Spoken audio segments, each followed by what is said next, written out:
रावण ने भी धन को लूट लूट के बहुत बढ़ाया था, लेकिन रावण का हुआ क्या? 1 लाख पूत और 1.25 लाख नाती और ता रावण घर दिया न बाती। वो जो परेशान कर देता है वो धन। 3-4 धन ऐसे हैं जो जीव को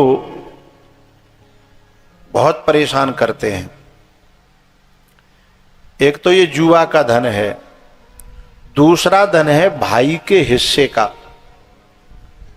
कभी भी नाप तोल हो और यदि हमने हड़पने की मनसा से यदि भाई का धन या भाई की जमीन या भाई के हिस्से में से षड्यंत्र करके यदि हमने अपने हिस्से में लिया है तो वो जीवन में कभी परिवार में शांति नहीं रहने देगा। तीसरा है बहन और भांजी का धन।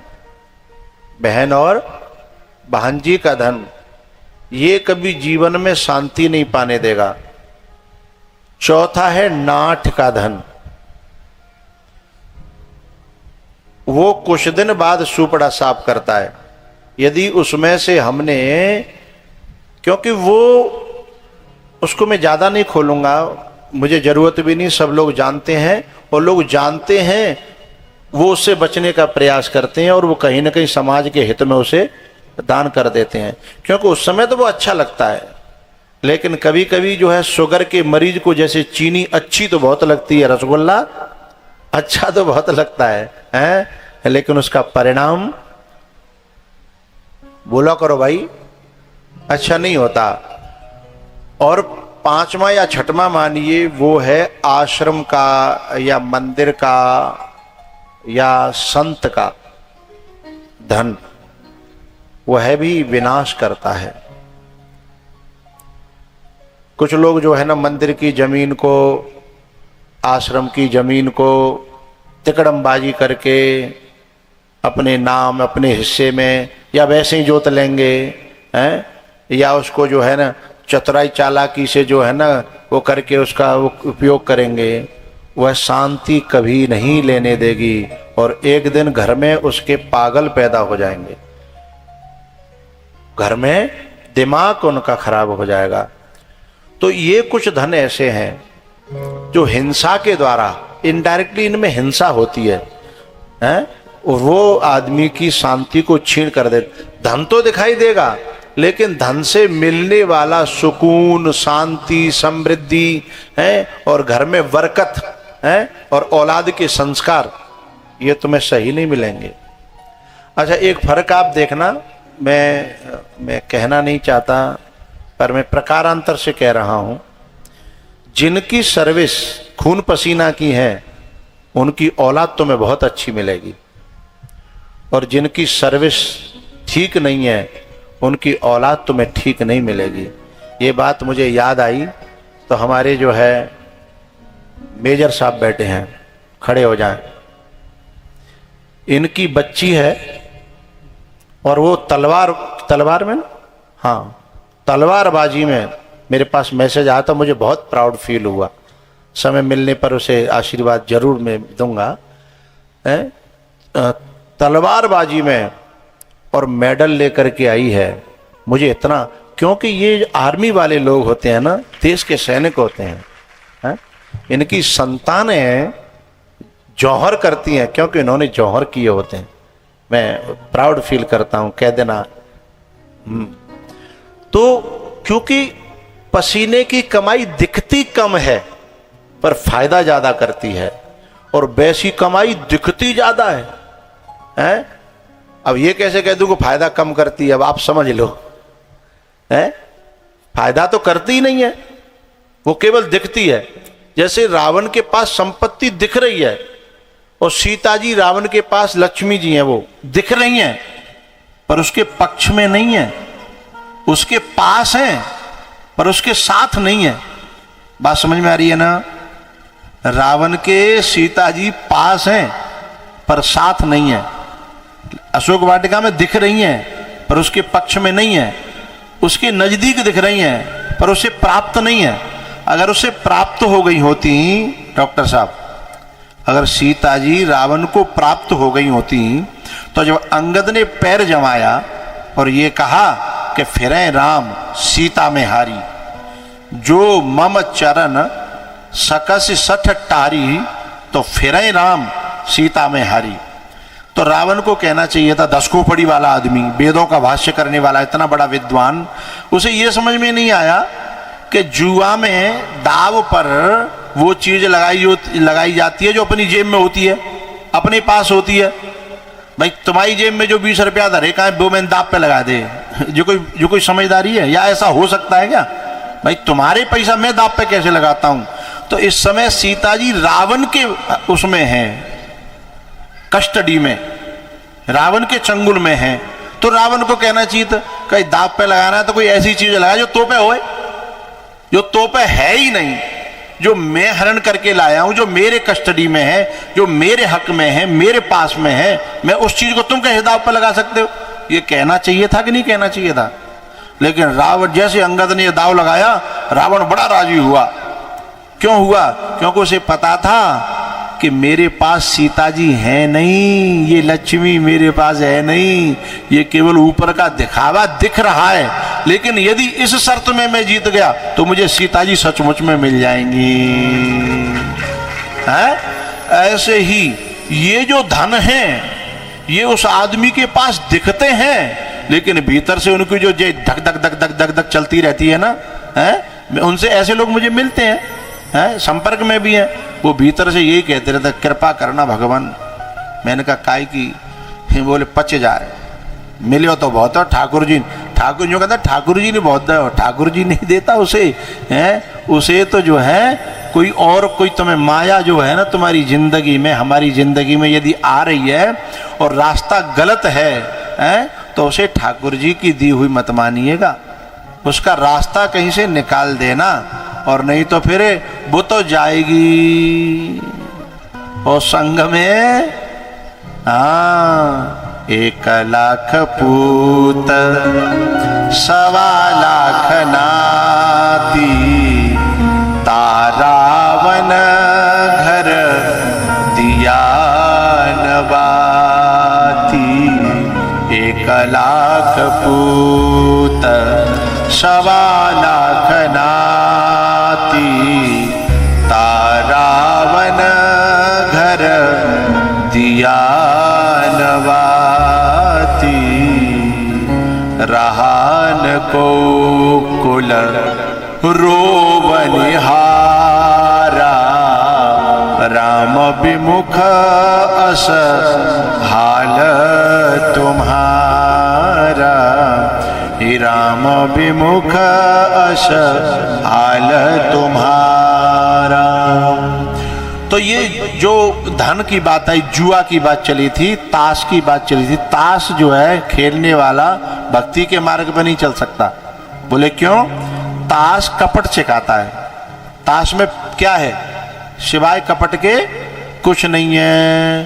भाई चाहे हरानो है, कैसी हरानो है, चाहे चिड़ी की तुरप हो, चाहे ईंट की तुरप हो, चाहे वहाँ गुल्ला छुपाना पड़े, चाहे कचू करना पड़े, बस ये चालाकी देखनी पड़ती है कि जाने कौन सा डाल दो, जाने कौन सा डाल दो, जाने कौन सा डाल दो, और कब के लिए कौन सा रखना है। तो दावी तो खेल रहे हैं भाई, जुआ ही तो है वो, चाहे पैसा वहाँ में लगे हों चाहे न लगे हों, जुआ है। जीत को, पैसा को आनंद है, जब जीत को आनंद है। हमें जो खेले वाले बतावत है कि कभी कभी तो लोग खेलने में इतने तल्लीन हो जाते हैं कि रात आ जाते हैं तो लालटेन जरा लेते हैं। रात हो जाती है तो लालटेन जराते हैं। अब तो लाइटें गई हैं, बल्ब है गए। अपने ज़माने की बात बता रहा हूँ। रात हो जाती थी तो लालटेन जरा लेते, और घर वाले परेशान है कि भाई रोटी तो खा जा। बोले रोटी की ना पड़ रही है, अब तो ये दाव होना चाहिए, अब तो जो होना चाहिए, रोटी को भूल जाते लोग हैं। तो उसमें केवल कपट है। इसलिए द्यूतम पानम, दूसरा है जो है नशा, जो बुद्धि को खराब करता है और वहां कलयुग का निवास रहता है। नशा करने वाला स्वयं भी सुखी नहीं रह सकता और कभी भी उसका परिवार भी सुखी नहीं रह सकता। द्यूतम पानम स्त्रियम, तीसरी है देखो पीने वाली भले ही तर्क दें कि साहब मैं तो नेक दवाई की तरह लेता हूं, अरे दवाई लेनी है तो डॉक्टर ने कहते ले हो ना, है दवाई लेनी है तो डॉक्टरों से लीजिए। ये चीज जो है इतने खतरनाक तरीके से उन कीड़ों का जूस है जो जिंदे कीड़ों को और खौलती हुई कढ़ाई में पटक दिया जाता है। एक दिन में एक सीन देख रहा था, ये जो चीन के लोग हैं ना, ये चीन के लोग ये मार के नहीं खाते, ये जिंदे को छीलते हैं या जिंदे को भूनते हैं और जिंदे को उबाल करके तल करके खाते हैं, और जब उसमें जब कढ़ाई में पड़ता है जीव जिंदा तो बचने की कोशिश करता है, छटपटाता है, तड़पता है। तो ऐसे ही अब वो तो जो कढ़ाई पे जो जिंदा जो खा रहे हैं ना, वो तो उन जीवों को वैसे खा रहे हैं, वहां तो 10 20 50 ही होंगे। लेकिन जो दारू बनती है ना, उसमें गुड़ को गला करके उसमें कीड़े पड़ते हैं और उन कीड़ों को सीधे भट्टी में झोंका जाता है और करोड़ों अरबों खरबों कीड़ों की जो है एक आध तौला बनती है, समझिएगा एक आध तौला। वाष्पन क्रिया होती है ना, मैंने बनते हुए देखा उसे, वाष्पन क्रिया होती है, इधर से भाप जाती है और उधर जो बोतल में आती है। तो समझिए एक बोतल में कितने हजार करोड़ जिंदगियों को भून दिया जाता है और उसको हम फिर पीते हैं। और उनको पीने वाले लोग कभी कभी जब कर्म का फल भोगना पड़ता है तो अहमदाबाद के प्लेन में उन्हें भी जिंदा जलना पड़ता है, क्योंकि कर्म का लेख मिटे नारे। और जिंदा जलना कितना खतरनाक होता है, हैं? ही जो बोएगा वही पाएगा, तेरा किया आगे आएगा। सुख दुख है क्या फल कर्मों का, जैसी करनी वैसी भरनी, जैसी करनी वैसी भरनी।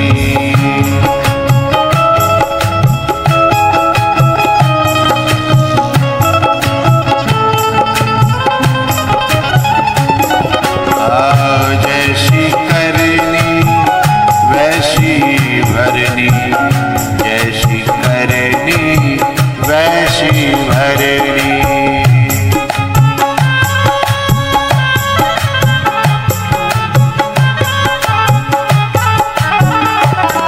आज जो युद्ध चल रहा है, जिसके कारण हमारे देश में पेट्रोल की, डीजल की, एलपीजी की जो परेशानी खड़ी हो रही है, युद्ध चल रहा है। उस युद्ध में उन देशों में जो भून के खाने वाले थे ना, अब वो आपस में भुन रहे हैं। आकर के जब गिरता है, वो वीडियोज देखी है मैंने, ऐसे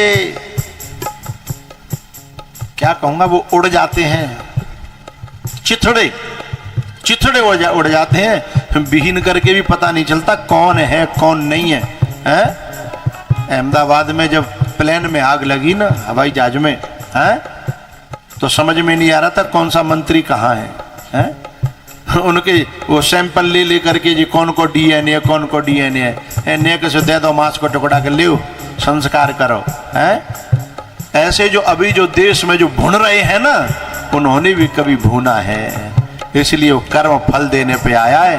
रोकते रोकते भी वो युद्ध रुक नहीं रहे हैं, क्योंकि जैसी करनी वैसी भरनी, जैसी करनी वैसी भरनी।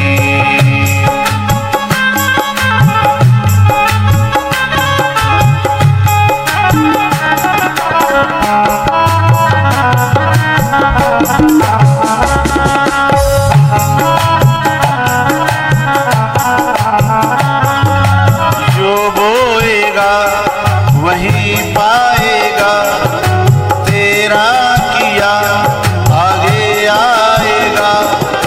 सुख दुख है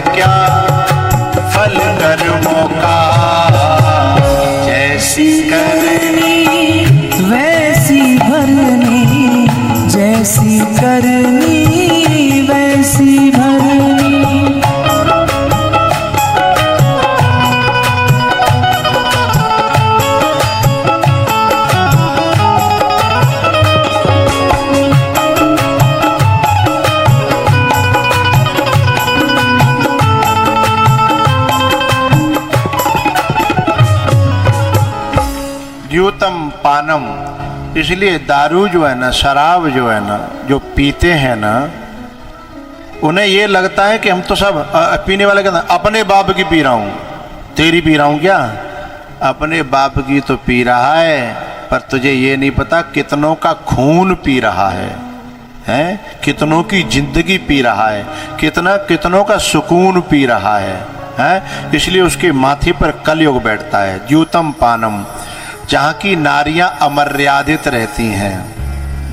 ये भारत वो देश है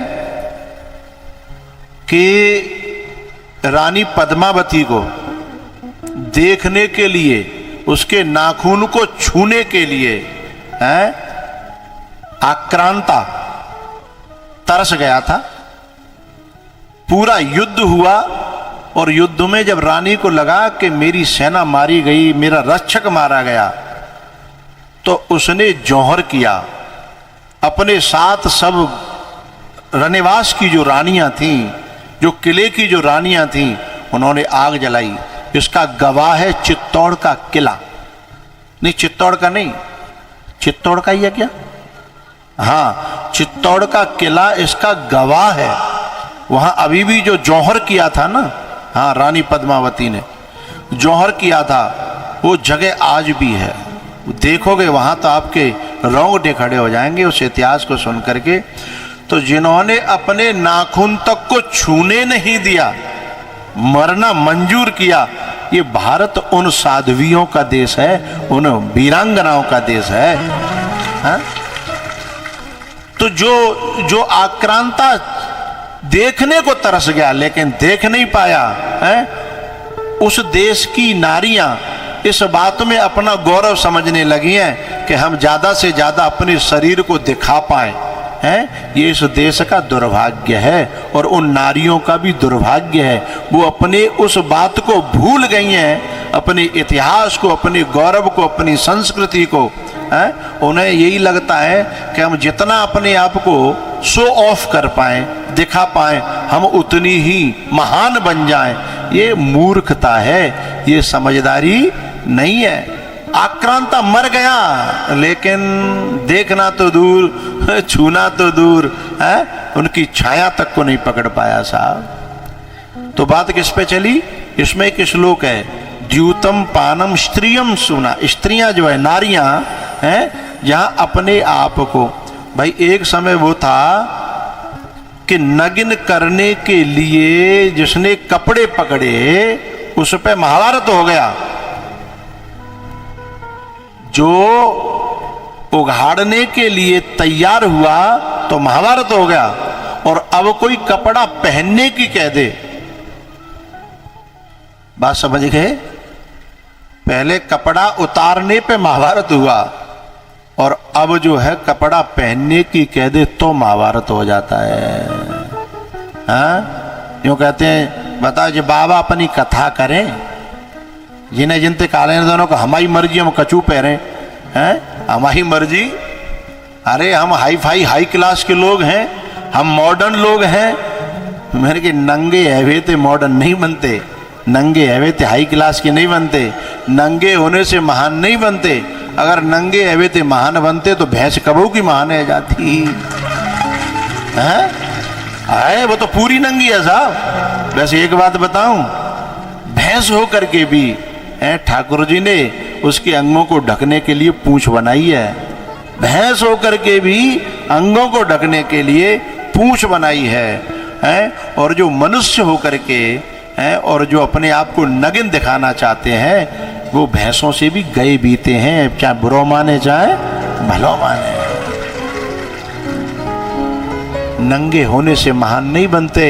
उन अपनी वीरांगनाओं का इतिहास याद कर करे जो व्यक्ति अपने जीवन में अपनाता है वह महान बनता है, वो नारी महान बनती है। और उन्हीं के उदर और कोखों से पैदा होने वाले मनुष्य जो है इस देश का नाम रोशन करते हैं।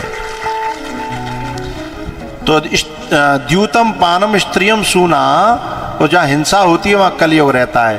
तो कलयुग जो है ना, बोला कि 4 जगह नहीं 5वीं जगह और दे दो मैं अपने मन से। बोले बता, बोले सोने में, स्वर्ण में। वो ठीक है, तो सोने में और दे दी। तो जो सोना होता है ना, मैं ये मना नहीं कर रहा कि सोना रखें नहीं, सोना चांदी रखो खूब घर में, कोई मना नहीं है, बखत जरूरत पे काम आता है, लेकिन बस दिखाओ मत ज़्यादा। भाई छाती पे ला दे के घूमो मत, छाती पे ला दे के घूमबे तो दो नुकसान है। एक तो जो भाई देख के तुम्हें खुश तो कोई होनो ना, हमारे सोनो पहरवे तो खुश कोई ना होनो, आग वाले ही लग जाए। और तुम बिना माचिस के हम आग लगा रही हैं दुनिया में, फलानी जर जाएगी, फलानी फुक जाएगी। अब कि ऐसा बनवाऊंगी कि मेरी देवरानी की आग लग जाए।